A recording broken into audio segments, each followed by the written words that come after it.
সরকারের উচিত এই প্রেস ক্লাবের সামনে যারাই এভাবে কষ্ট করে রাত্রি দিন অবস্থান করে তাদের সংশ্লিষ্ট মন্ত্রণালয় এসে তাদের সাথে কথা বলবেন এবং তাদের সমস্যাটা নিয়ে চিন্তা ভাবনা করবেন। বর্তমান সরকারকে তার শিক্ষা মন্ত্রণালয়কে উদ্যোগ নিয়ে এই সমস্যার সমাধান করতে হবে। বাংলাদেশ জামাত ইসলামের সম্মানিত আমির ডক্টর শফিকুর রহমান দেশের বাইরে আছেন, আমার সাথে কথা হয়েছে, তিনি আপনাদেরকে সালাম জানিয়েছেন এবং আপনাদের যে অধিকার এই অধিকারের সাথে একাত্মতা ঘোষণা করার কথা বলেছেন। সেজন্যই আমি আপনাদের এখানে আসছি, আপনাদের অধিকারের সাথে একাত্মতা ঘোষণা করার জন্য। সম্মানিত ভাইয়েরা, যদি অনুমোদন পাওয়া ব্যাপারটা সরকার করে থাকেন তাহলে বাকি কাজটা অন্য লোকেরা করবে না, সরকারকে করতে হবে। কিন্তু সরকার তার দায়িত্ব পালন করছে না এবং করে নাই। আমরা জ্বালাও পোড়াও নীতিতে বিশ্বাস করি না। সমস্যার সমাধানের জন্য আলাপ আলোচনার মাধ্যমে সমাধানটাই আমরা বিশ্বাস করি।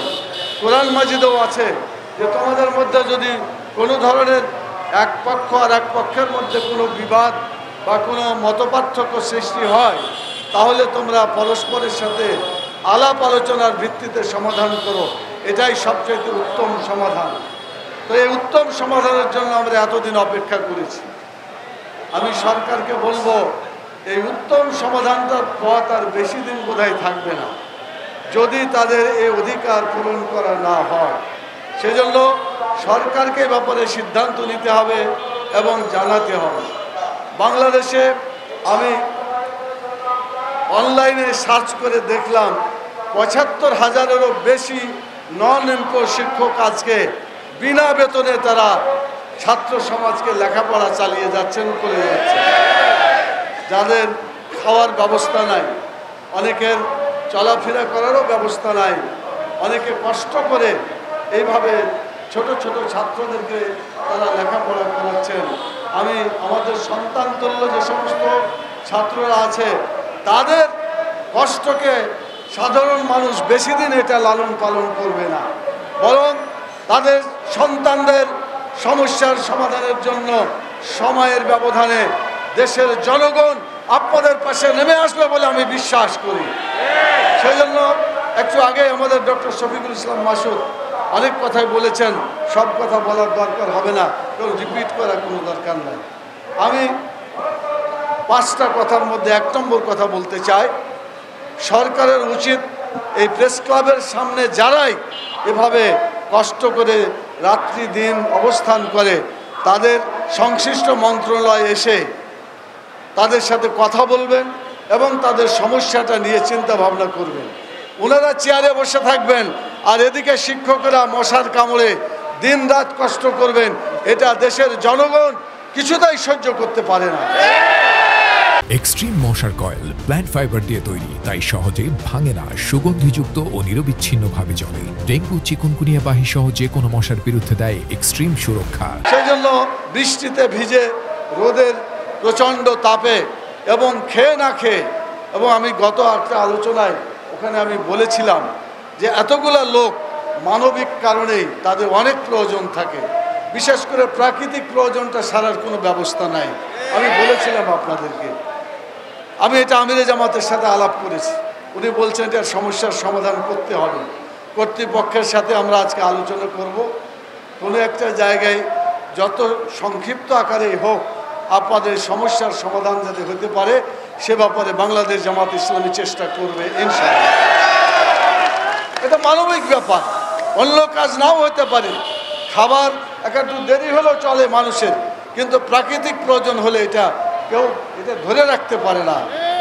সেখানে যদি এই কাজটা চালিয়ে যায় তাহলে দেশের পরিবেশও খারাপ হবে, প্রেস ক্লাবের পরিবেশটাও খারাপ হয়ে যাবে।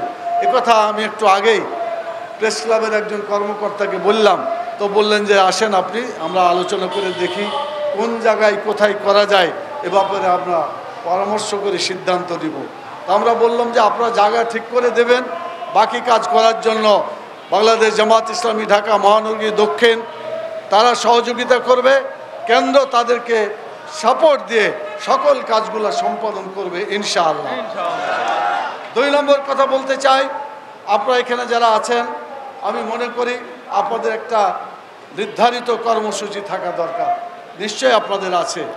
আমি মনে করি আগামীকাল যেহেতু শোনা যাচ্ছে যে তারা আপনাদের সমস্যা সমাধানের জন্য নন এমপিওদের ব্যাপারে বসবেন উপদেষ্টা মণ্ডলী, অতএব আপনাদের যে সমস্ত অতীতেও করেছেন সেগুলাকে আর একবার নতুন করে আজকের মধ্যেই তাদের কাছে পৌঁছানোর ব্যবস্থা করবেন আমি আশা করি, কারণ তাদের কাছে এটা গেলে ফ্রেশ হবে এবং তার ব্যাপারে আলোচনা করবে।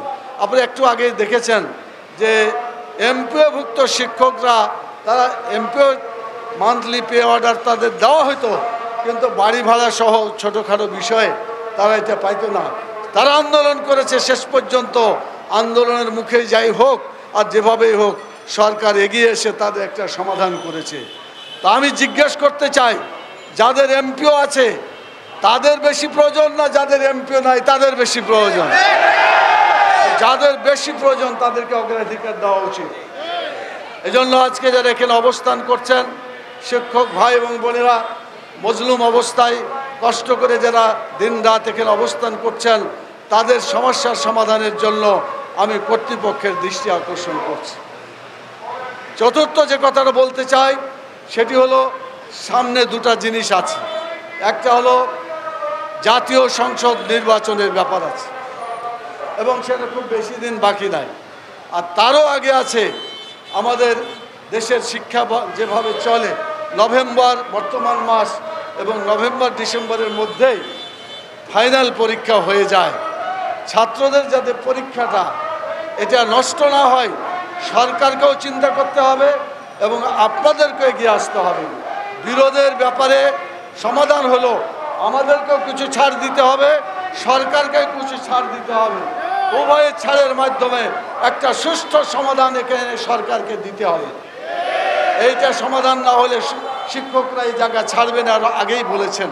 এজন্য আমি বলি শিক্ষকদের এই দাবি ন্যায্য দাবি, তাদের বেঁচে থাকার দাবি, তাদের খেয়ে পরে শিক্ষা দান করার জন্য একটা পরিবেশ ফিরিয়ে আনার দাবি।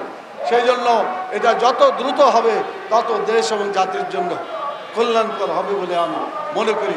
প্রধান উপদেষ্টাকে বলবো, আপনার উপরে অনেক লোড চলছে আমরা জানি, রাজনৈতিক ইস্যুতে বিভিন্ন দলের সাথে আলাপ আলোচনার ভিত্তিতে এবং বিভিন্ন সমস্যাযুক্ত যে সমস্ত প্রতিষ্ঠান আছে তাদের সাথে কথাবার্তার মাধ্যমে অনেক পেরেশানিতে আছেন।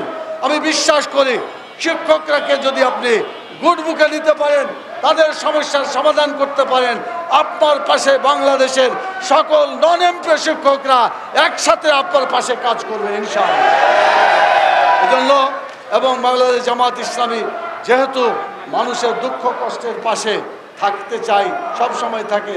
এই যে পাশে আর একটা মাইক বাজছে এটা জানেন, এরা হলো প্রতিবন্ধী যারা ছাত্র, তাদের শিক্ষক এখানে, তাদেরও অভাব অভিযোগ, তাদের অধিকার প্রতিষ্ঠার জন্য তারা এসেছেন।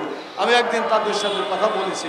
আমি বলতে চাই এই ধরনের যত অধিকার বঞ্চিত শিক্ষক আছে যারা বিভিন্ন কষ্টের মাধ্যমে জীবনযাপন করছে, সকল ধরনের শিক্ষা প্রতিষ্ঠান এবং সকল প্রকারের শিক্ষকদের সাথে যারা নন এমপিও আছেন, সরকারের বিভিন্ন সুযোগ সুবিধা থেকে বঞ্চিত আছেন, বর্তমান সরকারকে তার শিক্ষা মন্ত্রণালয়কে উদ্যোগ নিয়ে সমস্যার সমাধান করতে হবে।